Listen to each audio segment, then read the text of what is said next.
jargon dari Mbah Hasyim Asy'ari yang dicetuskan sejak tahun 1917, hubbul watan minal iman, nasionalisme bagian dari iman. Anda seorang mukmin beragama harus nasionalis. Anda seorang nasionalis harus beragama. Oleh karena itu, nasionalisme kita nasionalisme religius, bukan nasionalisme sekuler seperti yang ada di Timur Tengah. Nah, sekarang apa masalahnya di Timur Tengah? Apa yang kurang itu? Islamnya benar, rukun imannya benar, dibikin rata-rata lah. Rukun Islamnya benar. Semua percaya pada Allah, pada malaikatnya, dengan kitab sucinya, kepada para nabi, pada hari kiamat, percaya pada takdir, qada qadar, rukun Islamnya sama semuanya, sholat 5 waktu, puasa Ramadan, zakat, haji dan umrah, sama, gak ada bedanya. Arab dan kita sama. Yang beda apanya? Akhlaknya, budayanya. Oleh karena itu, Nabi dalam pernyataannya sangat populer, semua kita tahu, innama bu'ithtu liutammima makarimal akhlak. Tidak sekali-kali saya diutus oleh Allah di muka bumi ini kecuali membawa misi menyempurnakan akhlak, membangun akhlak yang mulia. Apakah akhlak yang mulia itu? Mahiyal akhlakul karimah? What is the good moral? Apa itu akhlak karimah itu? Nah, kalau kita rinci ya banyak. Tapi bisa diringkas dalam satu kata. Akhlakul karimah itu ringkasnya adalah husnul muasyarah, membangun pergaulan yang baik. Husnul muamalah, interaksi yang baik. Husnul musyarakah, kebersamaan yang baik. Bagi-bagi yang baik. Ya, ini luar biasa. Jadi kalau sudah akhlakul karimah, selesai semuanya masalah. Hubungan antara orang tua dan anak, anak dan orang tua, orang kaya dan si miskin, yang miskin dengan yang kaya, pejabat dengan pemerintah dengan rakyat, rakyat dan pemerintahnya, yang pintar dengan yang bodoh dengan yang pintar, tentara dengan masyarakat, masyarakat dengan tentara, polisi dengan masyarakat, masyarakat dengan polisi. Kalau itu semua dibangun dengan husnul muasyarah, husnul muamalah, husnul musyarakah, selesai masalah. Walaupun agamanya apa, sukunya apa, selesai. Gak ada konflik, gak ada ketegangan. Ya kalau tuh ada perbedaan pasti, tapi tidak akan terjadi sampai menyebabkan kita pecah atau perang saudara. Akhlakul karimah masalahnya. Bukan agamanya, bukan. Agamanya orang Arab barangkali lebih dari kita. Ilmu agamanya, imannya lebih dari kita. Saya yakin. Tapi kenapa perang saudara gak pernah berkesudahan? Akhlaknya, budayanya, moralnya yang carut marut bangkrut gak karu-karuan.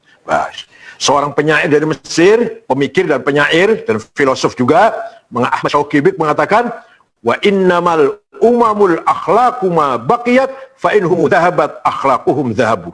Martabat bangsa itu akhlaknya, bukan agamanya. Syauqi tidak mengatakan wa innamal umamul adyanu ma baqiyat. Martabat bangsa tergantung agamanya, tidak. Akhlaknya. Teologinya benar, syariatnya benar, masjidnya sholat penuh misalkan, ramai syiar Islam. Tapi kalau akhlaknya runtuh, budayanya runtuh, martabatnya runtuh.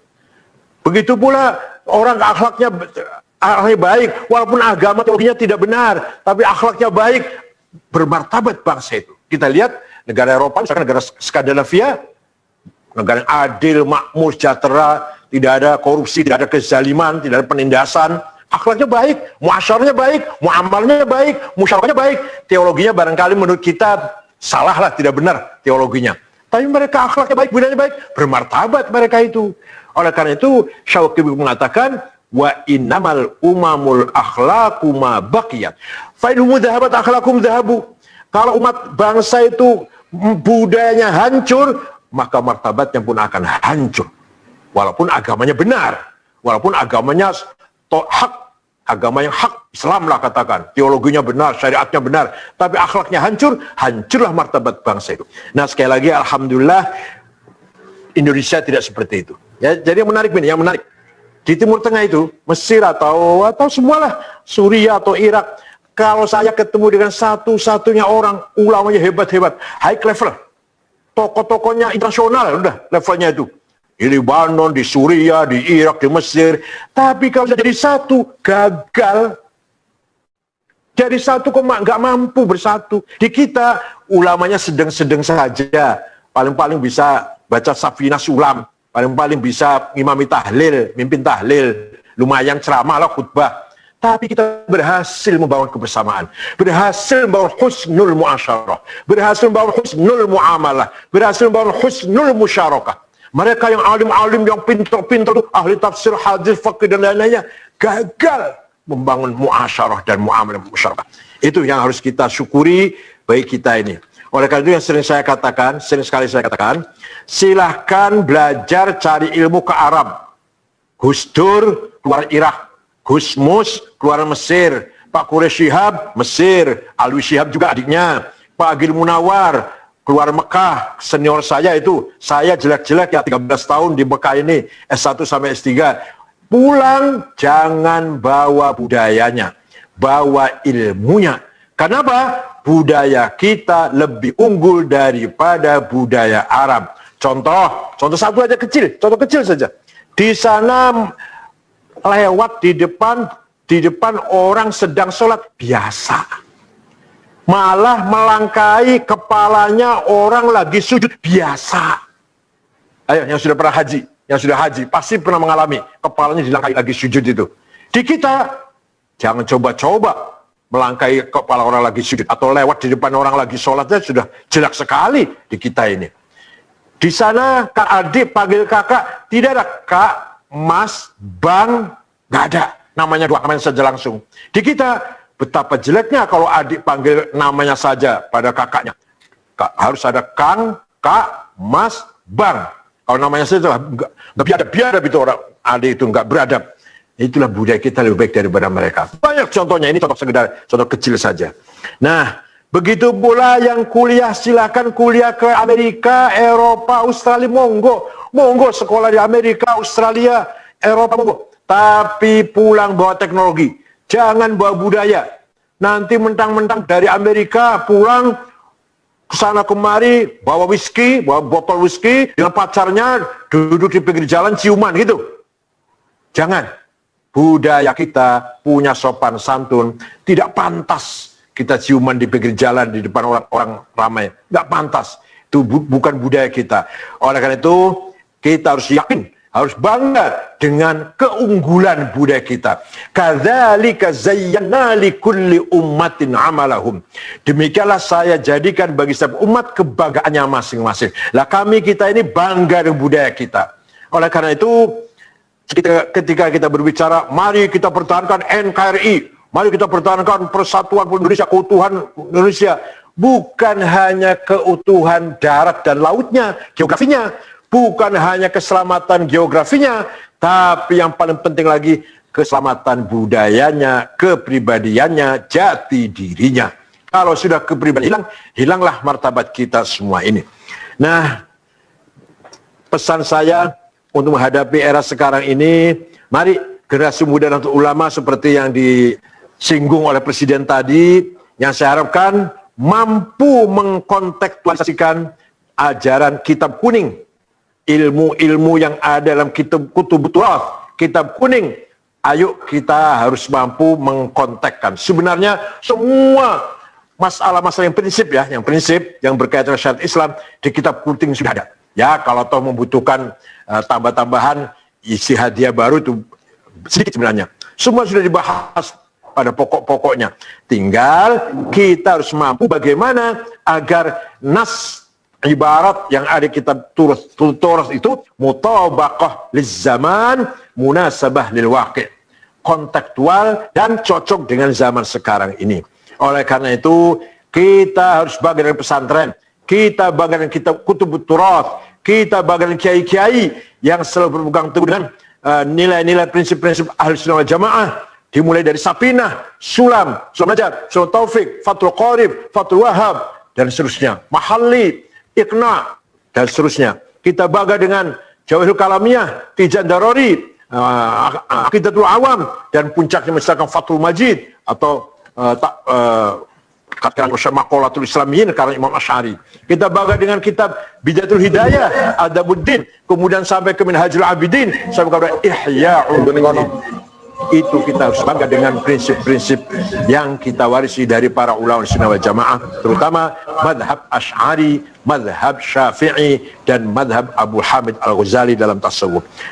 Sedikit kita tekankan, mari kita tingkatkan solidity kita, kesolidan kita.